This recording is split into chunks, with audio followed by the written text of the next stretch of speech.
ఉత్తరం చూద్దామండి. ఇల్లందు నుంచి కాశీనాథం రాస్తున్నారు. ఆలయాల్లో ధ్వజస్తంభాన్ని ఎందుకు ప్రతిష్ఠిస్తారు తెలియజేయగలరు అంటూ రాస్తున్నారు. అసలు ఆలయము అనేది మొత్తం ఒక శరీరం కింద తీసుకుంటారు. శరీరంలో ఒక్కొక్క భాగాన్ని ఒక్కొక్క ప్రదేశంగా చూపిస్తారు. ఇది శరీరంలో ఒక భాగము ఆలయము అనే దాంట్లో. ఇందులో కూడా విశేషం ఏమిటి అంటే ఈ ధ్వజము అనేది చాలా ఎత్తుగా ఉంటుంది. బయట నుంచి చూసేటటువంటి వాళ్ళకి ఇది శివాలయమా, లేకపోతే విష్ణువాలయానికి వెళ్తున్నానా, లేదు హనుమదాలయానికి వెళ్తున్నానా, లేదా అమ్మవారి ఆలయానికి వెళ్తున్నానా అనేది చాలా దూరము నుంచే ఆ ధ్వజాన్ని చూసి వాళ్ళు చెప్పగలుగుతారు. ఆ తర్వాత పెద్ద సంకేతం ఏమిటి అంటే మనం ఏదైనా సరే ఒక రాజ్యంలో ఇది నా రాజ్యము అని చెప్పడానికి ఒక చిహ్నము, పతాకము, ఒక జెండా ఉంటుంది. అలా మొత్తము క్షేత్రాన్ని విజయకేతనంగా చూపించేటటువంటిది ఏదైనా ఉంటే అది ధ్వజములో ఉంటుందన్నమాట.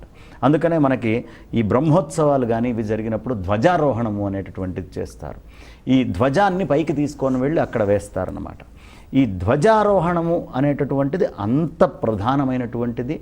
కాబట్టి ఈ శరీరములో ఒక అంగం కింద గుర్తు. ఏ గుళ్ళో అయితే ధ్వజస్తంభము ఉండదో ఆ ధ్వజస్తంభానికి ఒకవేళ ఏదైనా విచ్ఛిన్నము కనుక జరిగిందనుకోండి, అది చాలా ప్రమాద సూచిక ఆ గ్రామానికి ధ్వజస్తంభం లేకుండా గుడి ఉండడము అనేది మంచిది కాదు. కాబట్టి ఖచ్చితంగా ధ్వజస్తంభము అనేది ఉండాలి. ఈ ఏ దేవతో మనకు గుర్తుపట్టడానికి ఉండాలి. ప్రదక్షిణం చేసేటప్పుడు కూడా ధ్వజస్తంభాన్ని కూడా లెక్కలో వేసుకొనే ప్రదక్షిణం చేయాలి, కానీ ధ్వజస్తంభాన్ని వదిలి ఎట్టి పరిస్థితుల్లోనూ ప్రదక్షిణం చేయడానికి కూడా పనికిరాదు. కాబట్టి ధ్వజస్తంభముతోటే మొత్తము ప్రదక్షిణ పథమంతా కూడా చేయాల్సినటువంటి అవసరం ఉంది. ఈ ధ్వజస్తంభము సమస్తమైనటువంటి శక్తులకి, మీరు కార్తీక మాసం అట్లా వచ్చిందనుకోండి, ఆకాశ దీపాలు అనేవి కూడా ధ్వజస్తంభాన్నే లెక్క తీసుకొని పైనకి ఆకాశ దీపాలు కడతారు. అంటే ఈ పరంజ్యోతి యొక్క పతాక స్థాయి ప్రకాశాన్ని అక్కడి నుంచి చూపించడం జరుగుతుంది.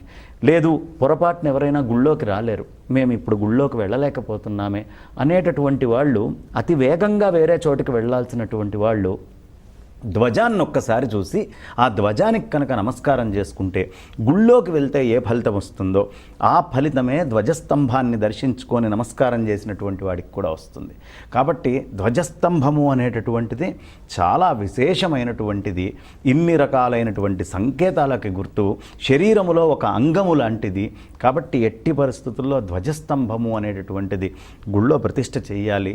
కొంచెం విచ్ఛిన్నమైన, కొంచెం తేడా వచ్చినా వెంటనే మళ్ళీ పునః ధ్వజాన్ని తీసుకొని వచ్చి ప్రతిష్ఠ చేయాలి.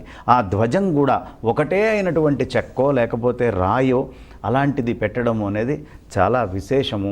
ఇది చాలా ప్రధానమైనటువంటి అంగము కాబట్టి దీన్ని మనం జాగ్రత్తగా ప్రతిష్ఠించుకోవాలి. మరి హనుమంతుడి ఆలయాలకి ధ్వజస్తంభం ఉండదు కదండి, మరి హనుమంతుడి దగ్గరికి వచ్చేటప్పటికి ధ్వజస్తంభం ఉన్నటువంటి హనుమదాలయాలు కూడా ఉన్నాయమ్మా. లేవు అనేది ఏం లేదు, ఉష్ట్రాన్ని పైన పెట్టి చేస్తారు. ఒకవేళ హనుమంతుడి దగ్గర లేకపోవడానికి ముఖ్య కారణం ఏమిటి అంటే ఆయనే ధ్వజం మీద గుర్తుగా ఉంటాడు. జెండాపై కపిరాజు, ఆయన అర్జునుడు యుద్ధం చేసేటప్పుడు ధ్వజం ఆయనే అయి ఉన్నాడు.